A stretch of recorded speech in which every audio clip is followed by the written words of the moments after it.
The protagonist of the show is a peculiar girl named Wednesday Addams. Despite being only 13, the little girl barely shows any emotions and has a weird obsession with death. She is also infamous for wearing black and white gothic clothing, which everyone finds strange. In the first scene, Wednesday arrives at her high school with a creepy look on her face. Inside her locker, she finds her brother Pugsley bound with an apple in his mouth. As she shoves him out, suddenly, Wednesday has a vision wherein she sees who tortured her brother. Here, we get to know that she is not a normal child. Wednesday has the ability to see someone's past as well as their future just by touching them. Once she finds out that a group of bullies from the swim team are behind this, she walks into the swimming room with 2 bags full of piranhas. Then she casually unleashes the bloodthirsty piranhas in the pool. As the bullies swim for their lives in horror, Wednesday makes it clear that nobody picks on her brother except her. Cut to the next scene. We are introduced to Wednesday's parents, Morticia and Gomez. The two are fed up with their daughter's shenanigans and have decided to send her to the prestigious Nevermore Academy. It turns out that all students in this academy have supernatural abilities, and they are taught lessons on how to control them. Morticia and Gomez are also alumni of the same academy, which indicates that they too have superpowers. Meanwhile, a hiker embarks on a solo journey through the woods near the Nevermore Academy. Unfortunately, after just a few minutes, an unknown creature attacks him and finishes him off. The local sheriff finds the mutilated body later and begins surveying the area. Surprisingly, we learn that this grisly murder isn't the first of its kind. There have been numerous similar incidents as of late. Next, Wednesday arrives at the academy and meets Principal Larissa Weems, who seamlessly runs Nevermore. She introduces her to her roommate Enid, a werewolf, who's the polar opposite of Wednesday in every way imaginable. Enid is a down-to-earth girl with vibrantly colored decorations on her side of the room, while Wednesday loves all things black and goth. Later, Enid gives Wednesday a grand tour of the academy, while pointing out the main school groups: Fangs, Furs, Stoners, and Scales. Fangs are vampires, Furs are werewolves, Stoners are potheads,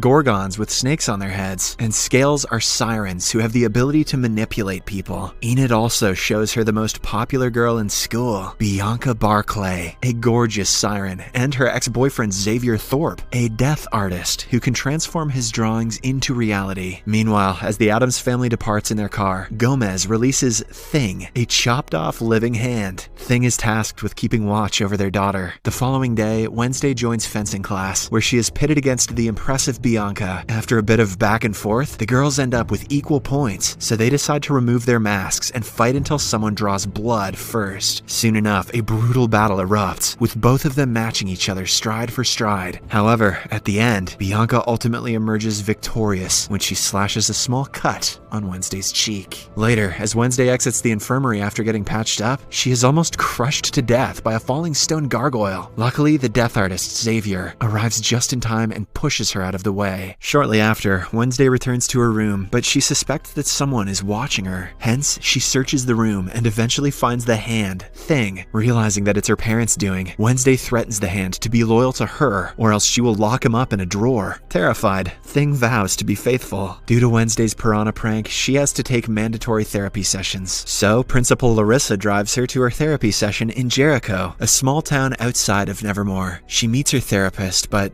doesn't open up about anything. Instead, Wednesday has another idea in mind. She excuses herself to the restroom and escapes through the window. Once outside, she accidentally stumbles into a man. Suddenly, she sees a vision where she witnesses the man's death. Terrified, Wednesday goes to a nearby coffee shop. There, she encounters the sheriff's son, Tyler, who's also a barista. Tyler's experiencing some mechanical difficulties with his espresso machine. The directions are inexplicably in Italian, but thankfully, Wednesday can read Italian. She fixes the device effortlessly, and in return, asks for a lift to the nearest bus stop. But before Tyler can reply, suddenly, a trio of bullies wearing pilgrim costumes arrive at the store and taunt her. Wednesday tries ignoring them, but when she can't take it any longer, she fights back and easily smacks them down. After a while, Principal Larissa arrives at the store with the sheriff and notices the carnage. Enraged, she berates Wednesday before driving her away from the town. On their way back to the academy, they pass a terrible car wreck. The victim is the same man who Wednesday saw in her vision earlier. Later that night, she plays a haunting song on her cello in the dorm balcony. It's a full moon, and several werewolves can be heard howling in the background. However, Enid, who is a werewolf herself, reveals that she's not joining them because she cannot transform herself. Meanwhile, Thing pops by Tyler's room and asks him to call Wednesday. Although terrified, he obliges, and the two start video chatting. Wednesday asks Tyler to meet her at the Harvest Fair the following day, claiming that it will be fun. However, in reality, she just wants to escape the academy. While at the fair, we see Larissa watching over Wednesday like a hawk. Despite this, the goth teenager somehow manages to catch up with Tyler. The two almost escape the place, but just then, Wednesday stumbles into one of her classmates, Rowan. He immediately runs into the woods, and since Wednesday touched him, she has a vision. Rowan has been brutally mauled to death by someone. Terrified, she has a change of heart and goes after him to impart the news. But before she can say anything, Rowan uses his telekinesis ability and secures her high up in a tree.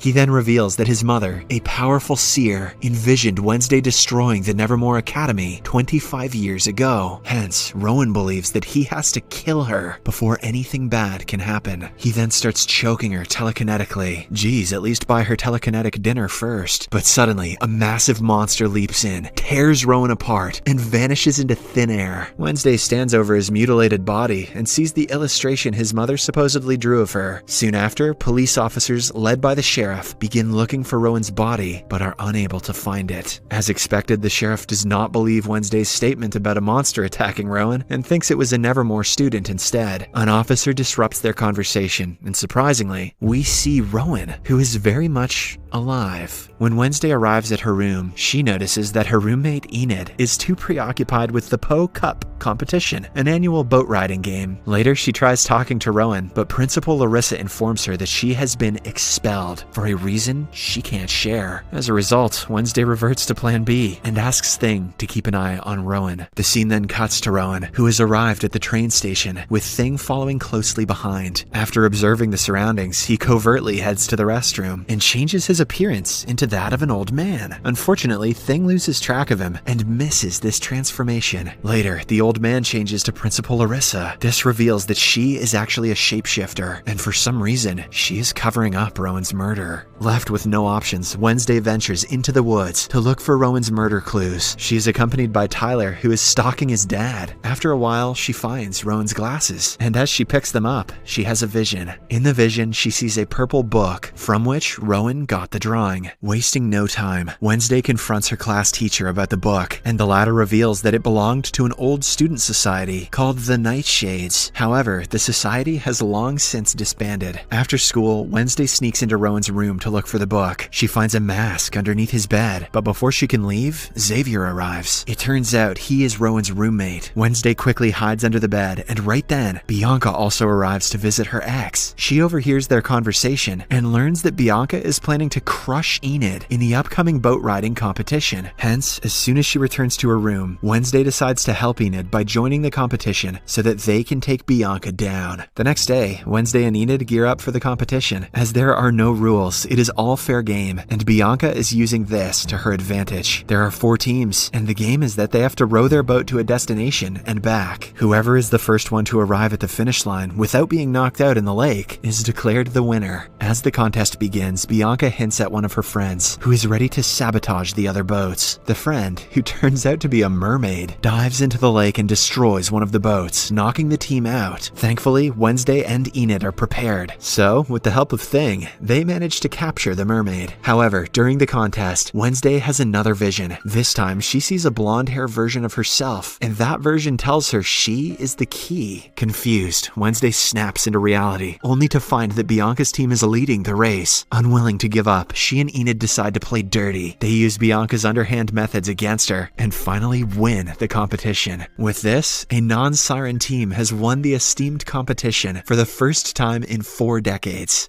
Later, the winning team is honored by Principal Larissa, who hands Enid the Po Cup trophy. However, Wednesday is unable to withstand the attention, so she finds solace with Edgar Allan Poe, a former student of the Nevermore Academy. Suddenly, she sees a symbol underneath the stone book he's holding. It is the same symbol that was carved in the picture Rowan had handed her before he was mauled to death. Wednesday quickly solves a series of riddles etched in the book and finds a clue. That is, snapping twice.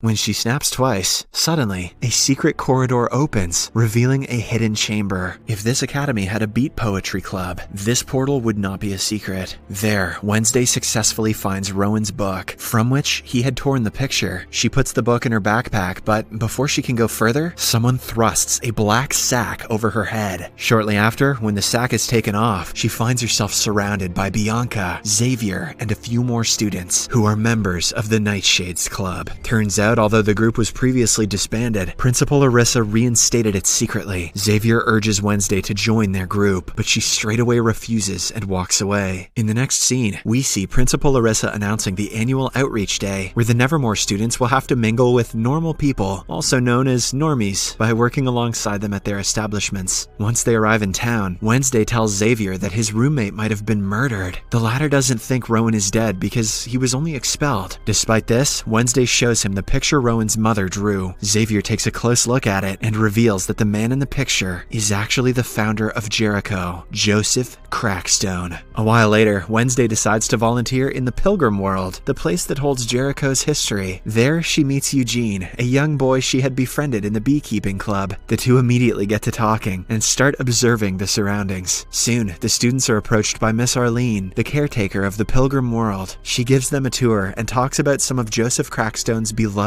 artifacts. Wednesday asks more about the artifacts and learns that they have original farm tools, tableware, and even the family chamber pot. Ew. She wants to work there, but can't because it's being renovated. Instead, they're all going to work at the Ye Old Fudgery to distribute fudge and cakes to the local tourists. Later, Wednesday, with the assistance of Eugene, sneaks into the Crackstone family chamber. She finds a painting of the old meeting house, which includes the girl from her vision. Shortly after, she also finds the book that the girl was carrying. However, when Wednesday notices that the pages are blank, she suspects it is a fake. Just then, the caretaker Arlene arrives and catches her. Wednesday asks about the original book, and Arlene hesitantly reveals that it was stolen last month. Later, Tyler and Wednesday reunite at the coffee shop. The latter inquires about Joseph Crackstone, and Tyler reveals that what is left of the original meeting house is out in the woods. It is pretty much a ruin, and meth heads use the place as a crash pad. Immediately, Wednesday and Thing enter the woods in search of Joseph Crackstone's place. They eventually find it and come across a homeless man, but Thing chokes him and scares him away. What the hell, Thing? Suddenly, Wednesday experiences a vision. This time, she travels 400 years into the past. We see the blonde girl she encountered in the earlier vision. There are villagers who are encircling the girl as they call her the devil's spawn. Soon, Joseph Crackstone arises from the crowd and calls her BuIIied Addams. He accuses her of being a witch and condemns her to die in a barn stuffed with other accused folk, including her mother. In turn, BuIIied also accuses them of stealing their land, slaughtering the innocent, and robbing them of their peaceful spirit. Enraged, Joseph stares at her for a while and then sets the barn ablaze. BuIIied tries to free her mom, but all her efforts are in vain. At last, when there is no hope left, she escapes via a trap door. Meanwhile, Wednesday observes all of this in the barn with them. BuIIied soon runs up to her and claims that Joseph won't cease his crusade until he's killed them all. With this revelation, Wednesday wakes up from her lengthy vision and explains everything to Thing. I think we found someone who it's cool for you to choke, Thing. Suddenly, they see the same monster that killed Rowan lurking behind them. Wednesday runs after it in the rain, but can't keep up. Hence, she follows the footprints, which strangely start transforming into a human's. This reveals that the monster is actually a human. Right then, she runs into Xavier and tells him what she saw. He wants to look at the tracks, but the rain has already washed them away. The following day, everyone reunites in the town square for the unveiling of a new statue dedicated to Joseph Crackstone. Wednesday plays an instrumental version of Fleetwood Mac's Don't Stop with the Jericho marching band, while the mayor and Larissa announce the statue. However, disaster ensues when Thing, as per Wednesday's orders, sets the statue in flames. While others run away in horror, Wednesday's eyes gleam with vengeance as she swiftly plays the cello. Later, Principal Larissa tears into Wednesday, suspecting that she caused the incident. However, the teenager refuses to have done anything and instead confronts Larissa for refusing to acknowledge the bloody racist truth on which Jericho was founded. Hell yeah. That night, the homeless man from earlier is being attacked by the monster, and his camera begins taking pictures of the incident. Moments later, the sheriff and his crew arrive at the forest ruins and find the homeless man dead. They discover footage on his camera that may reveal the culprit's face. After developing the photos, the sheriff looks upon the face of the killer, a monster born from nightmares.